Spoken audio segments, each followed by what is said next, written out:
Hello friends, welcome back to a new mini vlog where I'm going to share যে আমরা এই মাঘ পূর্ণিমায় কি করতে আর কোথায় গেছিলাম। জায়গা থেকে বুঝতেই পারছো আমরা পৌঁছে গেছিলাম গঙ্গার ঘাটে, আর সেখানেই আমি আমার লাইফের ফার্স্ট টাইম গঙ্গা আরতিটা এক্সপিরিয়েন্স করতে চলেছিলাম। আর ভাবলাম একটা ছোট্ট করে ভ্লগ তোমাদের জন্য করে নিই, আর তোমাদেরকেও এর সব রকম ইনফরমেশন আমি দিয়ে দিই। এই পূর্ণিমায় চাঁদের আলোর সাথে সাথে এই সন্ধ্যা আরতির আলো আমাদের চারিপাশকে আরও সুন্দর এবং খুব শান্তময় করে তুলেছিল।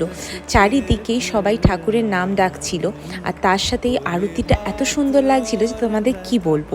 আমি প্রত্যেকটা ডিটেলসই এর পরের ব্লগে শেয়ার করব, মানে পরের একটা শর্টসে শেয়ার করব।